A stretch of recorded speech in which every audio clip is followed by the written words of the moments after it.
Welcome to V power news బులెటిన్ల ముందుగా headlines.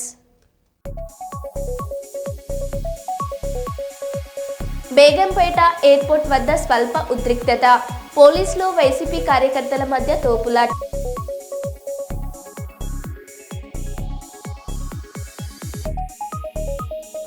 Bhupalpally MLA camp office వద్ద ఉద్రిక్తత.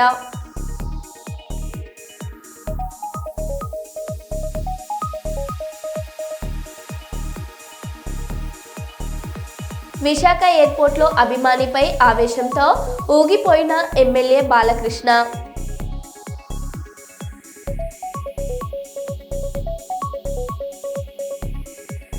జడ్చర్ల జిన్నింగ్ మిల్లులో అగ్ని ప్రమాదం.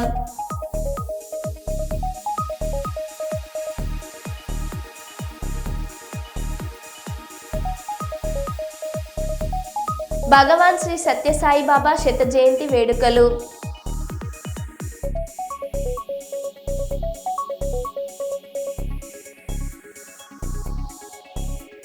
ఇక వివరాల్లోకి వెళ్తే, హైదరాబాద్ బేగంపేట ఎయిర్పోర్ట్ వద్దకు భారీగా తరలివస్తున్న జగనన్న అభిమానులు, కార్యకర్తలు.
బేగంపేట విమానాశ్రయంలో జగనన్న అభిమానుల సందడి.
ఇంట్లో నిద్రిస్తున్న ఓ వృద్ధురాల్ని అతి కిరాతకంగా కొట్టి హత్య చేసిన దారుణమైన సంఘటన మహబూబాబాద్ జిల్లా నెల్లికుదురు మండలం రామన్నగూడెంలో చోటు చేసుకుంది. కురవి మండలం తిరుమలాపురం గ్రామానికి చెందిన కల్లపు పద్మకు ముగ్గురు కూతుర్లు. పద్మ భర్త 4 సంవత్సరాల క్రితం మృతి చెందడంతో నెల్లికుదురు మండలం రామన్నగూడెంలో ఉంటున్న రెండవ కూతురు ఇంట్లో ఉంటుంది. కూతురు, అల్లుడు హైదరాబాద్లో ఉంటున్నారు. ఇంట్లో పద్మ ఒంటరిగా ఉండడంతో రాత్రి వేళ గుర్తు తెలియని వ్యక్తులు ఇంట్లోకి చొరబడి కిరాతకంగా కొట్టి హత్య చేశారని మృతురాలి బంధువులు ఆరోపించారు. ఉదయం వేళ పద్మ ఇంటి నుంచి బయటకు రాకపోవడంతో స్థానికులకు అనుమానం వచ్చి చూడగా ఇంట్లో మృతురాలు అచేతనంగా పడి ఉంది. పద్మ వంటిపై గాయాలున్నాయి. వెంటనే స్థానికులు పోలీసులకు సమాచారం ఇవ్వడంతో పోలీసులు సంఘటన స్థలానికి చేరుకొని మృతదేహాన్ని పరిశీలించి పోస్టుమార్టం నిమిత్తం జిల్లా ఆసుపత్రికి తరలించారు. బంధువుల ఫిర్యాదుతో కేసు నమోదు చేసుకుని దర్యాప్తు చేపట్టారు. గుర్తు తెలియని వ్యక్తులు పద్మను బంగారం కోసం హతమార్చారా లేక ఇతర కారణంతో హతమార్చారా అనేది పోలీసుల దర్యాప్తులో హత్య చిక్కుముడి వీడనుంది.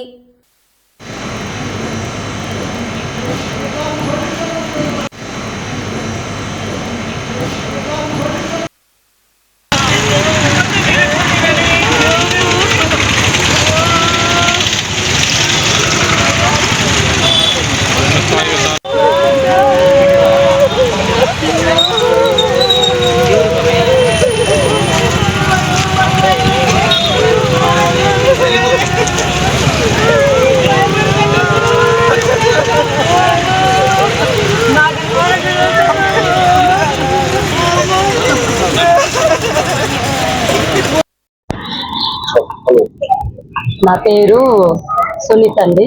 మాది నేరడ వచ్చి విలేజ్ నేరడ కొర్రి మండలం మైబాద్ జిల్లా. అయితే మా అక్క తిర్లాపురం ఇచ్చారు. మా అక్కని తిర్లాపురం కల్లెపు సీతయ్య వాళ్ళకి ఇచ్చారు. మా బావ గత 5-6 సంవత్సరాల కింద చనిపోయింది. మా అక్కకు ముగ్గురు పిల్లలు. దాన్ని కూడా వాళ్ళ నడుపు బిడ్డ కాడికి వెళ్ళి ఇప్పుడు 2-3 మొన్న 15 రోజుల క్రితం కూడా మా ఇంటికి వచ్చింది. నేరడకు వచ్చింది. వచ్చి కూడా అప్పుడప్పుడు వస్తుంది. అక్క బిడ్డ వాళ్ళ ఇంటికి పోతుంది, అక్క వాళ్ళ ఇంటికి వస్తుంది. ఆమె ఒక్క దిక్కున ఉండదు. కాకపోతే రావణగూడెం అక్కడ నివాసంలో ఉంటుంది. అయితే నైట్ మరి ఏం జరిగిందో ఏం చెప్పి మాట్లాడితే తెలియదు కానీ కొట్టి అతి కిరాతంగా కొట్టి చంపిన ఆడపిల్లని ఆవిని అనుకుంటా. ఇంత ఘోరంగా చంపినండి. అసలు ఆమె తీరు తినని అమాయకురాలు. అసలు అట్లా కొట్టి చంపడం కూడా అది కరెక్ట్ కాదండి. ఎందుకంటే అది తెలిసిన వాళ్ళకి ఇప్పుడు ఒక పగ ఉన్నదా కోపం ఉన్నదా ఏదో మాకు తెలియదు. అక్కడ మా అల్లుడు మా బిడ్డ వాళ్ళంతా ఉన్నారు. మా అక్క బిడ్డ వాళ్ళు మరి వాళ్ళ మీద కక్షలతోటి ఇట్లా మరి ఏం చేసిందో ఏంగని కొట్టి ఘోరంగా చంపేసారు. అయితే 8 గంటలకు చంపినట్టు అక్కడ పక్క వాళ్ళు వచ్చి చూసి ఫోన్ చేసిందండి. నాకు 9 గంటల వరకు తెలిసింది. మాకు తెలవంగానే నేను ఏమంటే మహబాద్కు వెళ్ళొచ్చు. అక్కడికి నెల్లికుదురుకు వెళ్ళగానే ట్రాక్టర్లో అక్కడనే ఊరు ప్రజలు, గ్రామ పంచాయతీ ప్రజలు వాళ్ళందరూ తీసుకొచ్చడం జరిగింది. మైబాద్ తీసుకొని వచ్చారు. పోస్ట్ మార్టంకి ఇక్కడ వేసారు. కానీ ఎందుకు జరిగిందో అదేం జరిగిందో తేలిపోవాలండి. మేమైతే ఒప్పుకోము. మా బిడ్డలు మా అల్లుళ్ళు అందరు వస్తున్నారు. కాకపోతే ఏదైనా ఉంటే వాళ్ళ కక్షలు ఉంటే ఏదైనా ఉంటే కానీ అక్కడ ఉన్నదని మరి వాళ్ళ మీద మా అల్లుడికి ఇట్లా వాళ్ళ మీద పగ పెట్టుకున్నారా అసలు ఏమి తెలియదు. మా అక్క మాత్రం అమాయకురాలండి. వాళ్ళకు రావణగూడెం ఊళ్ళో వాళ్ళ ఇంటి దగ్గర మాకు 9:30కు మా అక్క వాళ్ళ నడిపి కూతురు ఫోన్ చేసింది. అక్కడ ఇక అనుమానం అంటే మరి ఇక అనుమానం వస్తుంది కదండి. ఇక మొత్తం కాళ్ళు మొత్తం నడిచి మొత్తం ఇట్లా చంపారు కదా, అనుమానం వస్తుంది కదా. అమలు కాని హామీలతో కాంగ్రెస్ ప్రభుత్వం ప్రజలను మోసం చేస్తోందని బీజేవైఎం రాష్ట్ర అధ్యక్షుడు కుందె గణేష్ అన్నారు. హన్మకొండ హంటర్ రోడ్ సత్యం కన్వెన్షన్ హాల్లో వరంగల్ పార్లమెంట్ స్థాయి ముఖ్య కార్యకర్తల సమావేశానికి హాజరయ్యారు. ఈ సందర్భంగా వారు మాట్లాడారు.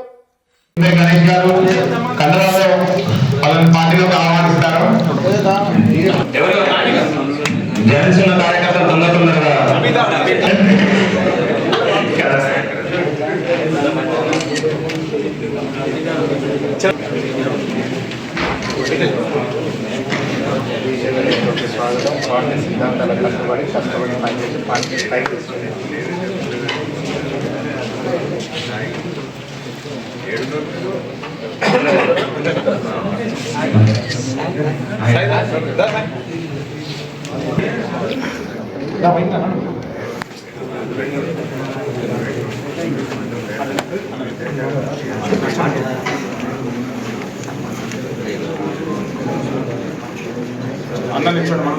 బాధ్యత యువమోర్చల కార్యకర్త అంటే నిస్వార్థంగా స్వార్థం లేకుండా నిరంతరం భాషగా జెండా కోసం పనిచేస్తున్న వాళ్ళే కార్యకర్తలు వస్తూ ఉన్నారు. మనం అనేక ఎలక్షన్లు వదలవచ్చు.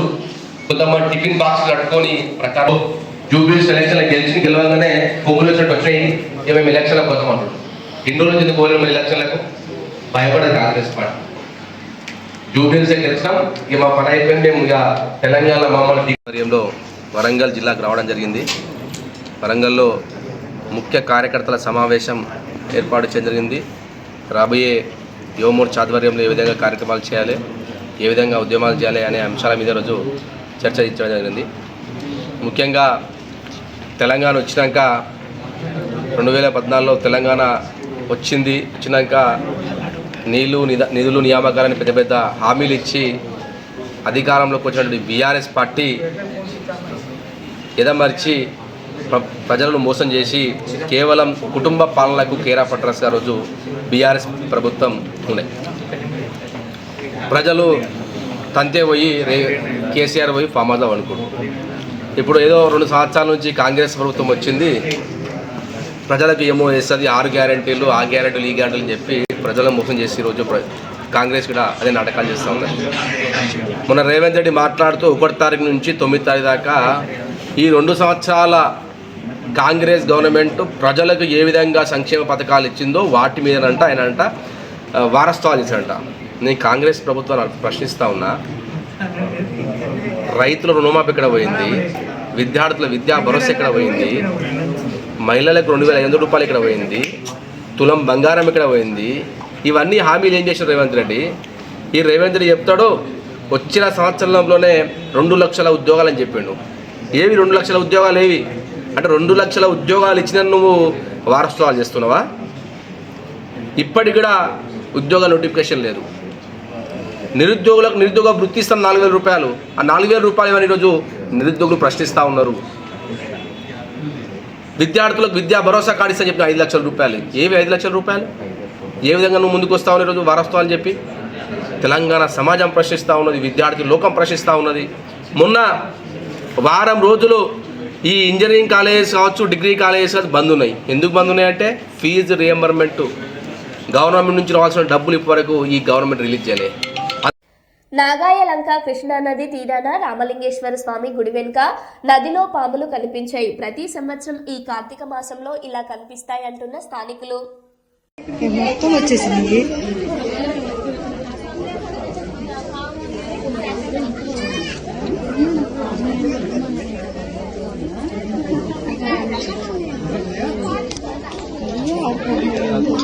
ఇది పైకి రావా తల్లి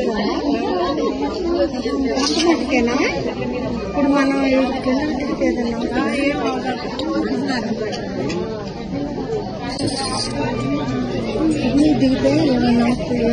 చూడాలి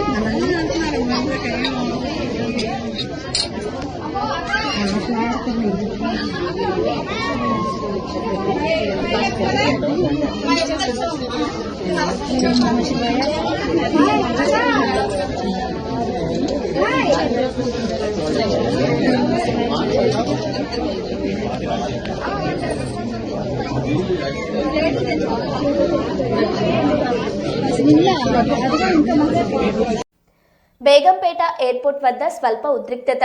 పోలీసులు వైసీపీ కార్యకర్తల మధ్య తోపులాట.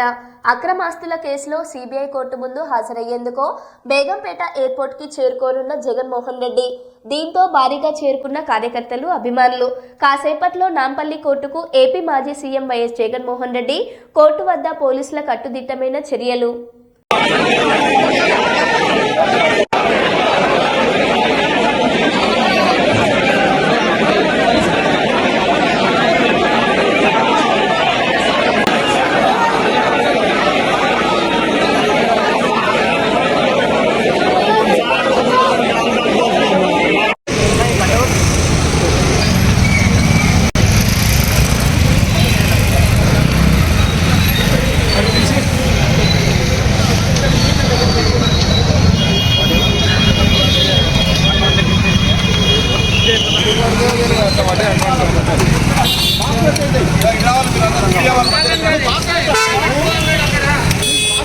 మంచిర్యాల జిల్లా చెన్నూరు మండలంలోని కృష్ణంపేట సమీపంలో శాండ్ బజార్ను జిల్లా కలెక్టర్ కుమార్ దీపక్ తో కలిసి ప్రారంభించిన కార్మిక మైనింగ్ శాఖ మంత్రి వివేక్ వెంకటస్వామి చెన్నూరు మండల ప్రజలకు అందుబాటులో ఇసుక ఉండేలా శాండ్ బజార్ను ప్రారంభించుకోవడం జరిగింది.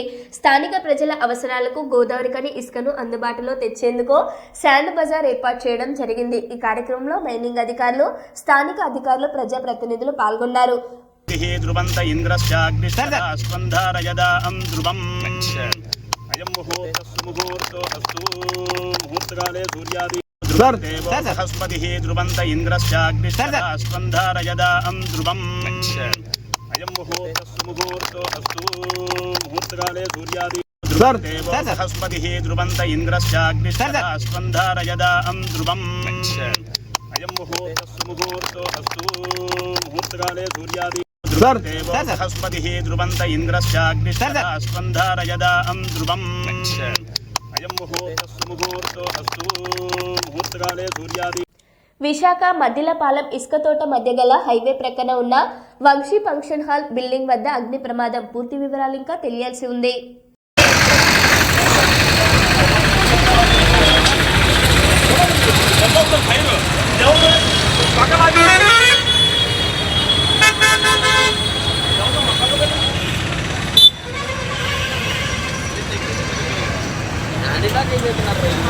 రిమూవ్ చేస్తాం.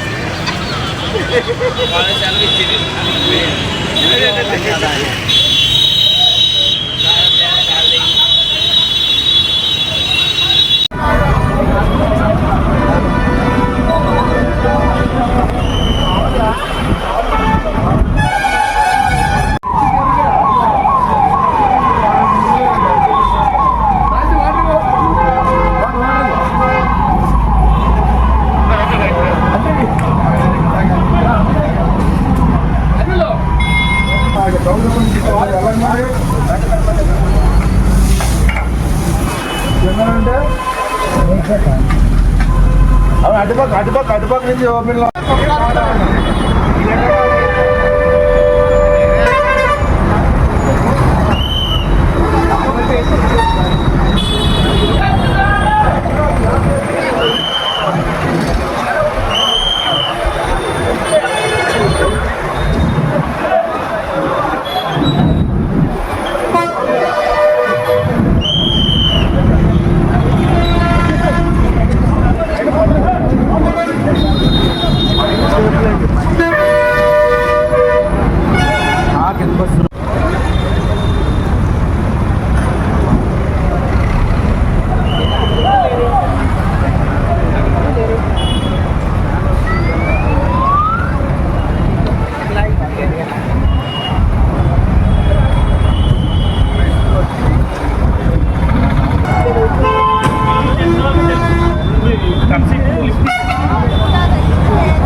ఆంధ్రప్రదేశ్ అల్లూరి సీతారామరాజు జిల్లా మారేడుపల్లి ఏజెన్సీలో నిన్న మావోయిస్టు అగ్రనాయకుల హిడ్మాతో పాటు ఆయన భార్య అలాగే 6 ఎన్కౌంటర్లో చనిపోయినట్టు పోలీసులు ప్రకటించారు.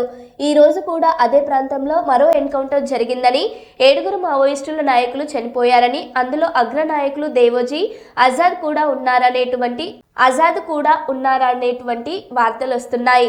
ఈ ఎన్కౌంటర్లన్నీ మావోయిస్టులను అరెస్ట్ చేసి నిర్బంధించి బూటకపు ఎన్కౌంటర్లకు పాల్పడుతున్నారనే అనుమానాలు వ్యక్తమవుతున్నాయి.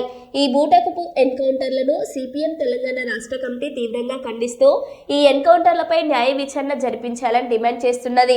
ఇప్పటికైనా కేంద్ర ప్రభుత్వం మావోయిస్టులతో చర్చలు జరిపి ఈ సమస్య పరిష్కారం కోసం చర్యలు తీసుకోవాలని సిపిఎం కోరుతున్నదని సిపిఎం రాష్ట్ర ప్రధాన కార్యదర్శి అన్నారు.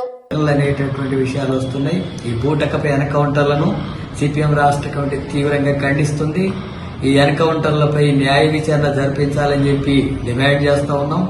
ఒకవైపు మావోయిస్టులు మేము కాల్పులు విరమించి చర్చలు జరపడానికి సిద్ధంగా ఉన్నాం అనేటటువంటి విషయాలు పలుమార్లు ప్రకటించినప్పటికీ కూడా వాళ్ళతో చర్చలు జరపకుండా మావోయిస్టులని ఏరివేసేటటువంటి కార్యక్రమం జరుగుతుంది. సానుభూతి పరులను కూడా అమాయక గిరిజనులను అరెస్టులు చేసి వేధింపులకు పాల్పడి చిత్రహింసలకు గురి చేస్తున్నటువంటి ఘటనలు కూడా జరుగుతున్నాయి. అట్లాగే విజయవాడ తదితర ప్రాంతాల్లో 50 మందికి పైగా మావోయిస్టులను అరెస్టు చేసినటువంటివి, ఇంకా కొంతమంది నిర్బంధంలో ఉన్నారు అనేటటువంటి వార్తలు వస్తున్నాయి. అరెస్ట్ చేసినటువంటి వాళ్ళందరినీ కూడా వెంటనే కోర్టు ముందు హాజరుపరచాలని చెప్పి డిమాండ్ చేస్తున్నాం. ఇప్పటికైనా కేంద్ర ప్రభుత్వం మావోయిస్టులతో చర్చలు జరిపి ఈ సమస్య పరిష్కారం కోసం చర్యలు తీసుకోవాలని చెప్పి కోరుతున్నాం. గురుకుల పాఠశాలలో 2 విద్యార్థుల అదృశ్యం. మా పిల్లలు ఎక్కడా అని అడిగితే జూమ్ మీటింగ్లో బిజీగా ఉన్నామని సిబ్బంది నిర్లక్ష్యంగా సమాధానం ఇస్తున్నారని తల్లిదండ్రుల ఆవేదన. వికారాబాద్ జిల్లా తాండూరు మండల కేంద్రంలోని గురుకుల పాఠశాల నుండి అదృశ్యమైన హర్షవర్ధన్, వినయ్ అనే 2 విద్యార్థులు తమ పిల్లలు కనిపించడం లేదని పాఠశాల ముందు కంటతడి పెట్టుకుంటున్న తల్లిదండ్రులు. అదృశ్యమైన తమ పిల్లల గురించి అడిగితే జూమ్ మీటింగ్లో బిజీగా ఉన్నామని, పాఠశాల లోపలికి అనుమతి ఇవ్వడం లేదని కుటుంబ సభ్యుల ఆరోపణ. అధికారులు వెంటనే స్పందించి తమ పిల్లల ఆచూకీ కనిపెట్టాలని వేడుకుంటున్న తల్లిదండ్రులు. అయితే మీ బాబు ఏం చేసాడు, ఆయన ఏం పేరు warden sir, PT sir permission ఇచ్చిండు. మేము పీటీ సార్ పర్మిషన్ తీసుకొని బయటకు వస్తున్నామని చెప్పారు సార్. పిల్లలకి అడిగితే మేడం ఫోన్ చేసింది, నాకు 9 గంటలకు ఫోన్ చేసింది సార్. అప్పటి నుంచి మా ఊరి గేటు మేము బస్సు కోసం వెయిట్ చేసినాం సార్. నేను బస్సుకు వస్తారేమని 9 గంటలకు ఒక బస్సు వచ్చింది. అప్పుడు దాంట్లో లేరు. 11:30 దాకా వెయిట్ చేసినాం సార్ గేటు మీద. ఏ బస్సులో లేరు మా పిల్లలు. ఈడికి వచ్చినాక ఫోన్ చేస్తాను. మేడం ఏమంటుందంటే మీ పిల్లల్ని మేము కావాలని పంపించినామని అంటుంది సార్. మరి ఎట్లా మేడం అంటే చూద్దాం, 4 గంటల దాకా చూద్దాం, అప్పుడు వస్తారంటే అలా కూర్చుంటూ వస్తారా సార్ పిల్లలు? పిఎస్లో కాంప్లీట్ ఏమి ఇచ్చారు? ఏం లేదు సార్, వీడికి వచ్చిపోయారు. మేము కాంప్లీట్ ఏం వెళ్ళాము మేము. మీ బాబు పేరు ఏం పేరు? వినయ్ సార్. ఏ క్లాస్? 8th class sir. మీదేవరు? మోతకుపల్లి సార్ మాది.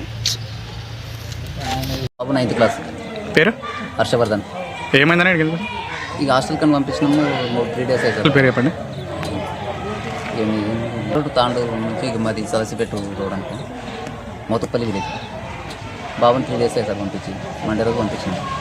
ఎవరి నుంచి వచ్చారు మీరు? ఫోన్ గిట్ ఏం చేయలేదు. అప్పటి నుండి ఇప్పటి వరకు ఫోన్ చేయలేదు. ఇక పొద్దున్న వచ్చి ఇట్లా రాలేదు బాబు లేదు అని చెప్పేసి ఫోన్ చేసాను. అందుకని చెప్పేసి ఇక్కడికి వచ్చి మీరేం అడగలరా?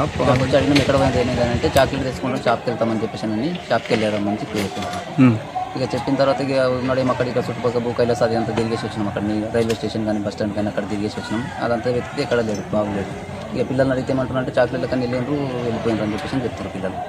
అది సార్ సందేహం. అంటే మరి సార్ వాళ్ళు ఏమంటారు ఇప్పుడు? ఇక సార్ వాళ్ళు అంటే వెతుకుదాం ఎవరికైనా చుట్టాలు రిలేషన్ కానీ ఉంటే వాళ్ళకు ఫోన్లు చేయండి అది అంటే ఫోన్లు చేసినాం. ఫోన్లు చేస్తే కూడా ఎవరు.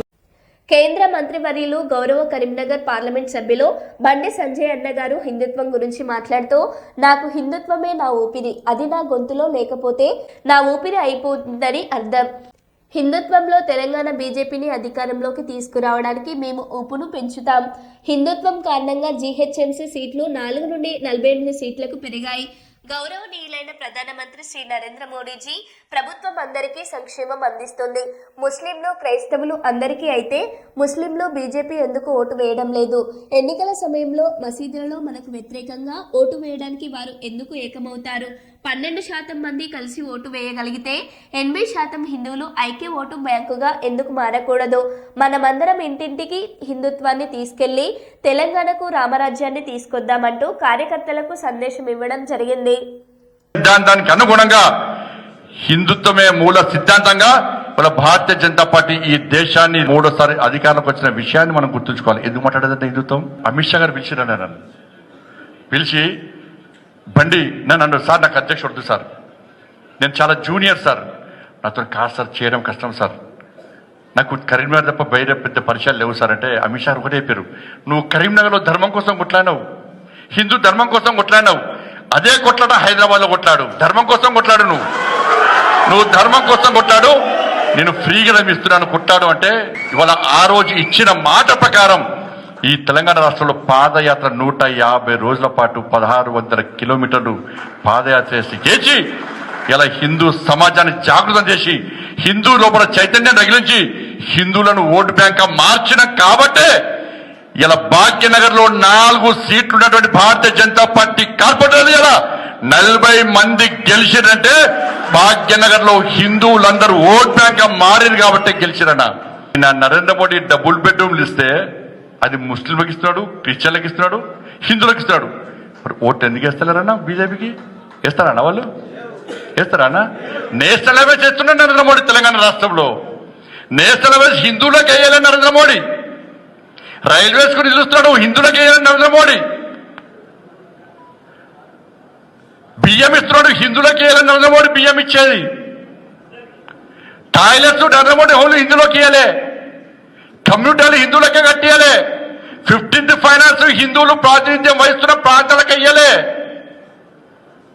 హిందూ ముస్లిం క్రైస్తవ సంబంధం లేకుండా ఇస్తున్న సందర్భంలో కూడా నరేంద్ర మోడీ ఇన్ని ఇస్తున్నా కూడా ఇవాళ మైనార్టీలందరూ ఓట్ బ్యాంక్ మారి జుబ్లీస్ లో ఎందుకు కాంగ్రెస్ పార్టీకి ఓటేసారు, ఎందుకు భారతీయ జనతా పార్టీకి ఓటు వేయలేదో ఇలా వాళ్ళ గుండె మీద చేసుకుని ఆత్మవిమర్శ చేసుకోవాలి.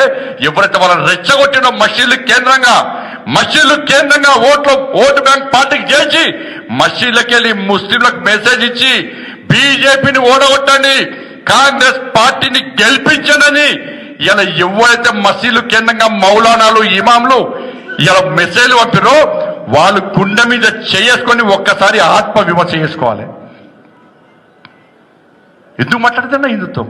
అరే 12% ఒక్కటి ఇస్తే ఏం కాదు, కానీ 80% హిందువులు ఓటు బ్యాంక్ మారుతున్న విశ్వాసం నమ్మకం లేదు. మారుస్తామా లేదా? మార్చాలా లేదా? ఇలా కరీంనగర్ కేంద్రంగా చెప్తున్నా 100% ఈ తెలంగాణ రాష్ట్రంలో రామరాజ్యం మోడీ రాజ్యం 100% వస్తుంది, వచ్చి తీరుతుంది. మరో బులెటిన్లో మళ్ళీ కలుద్దాం. Stay tune.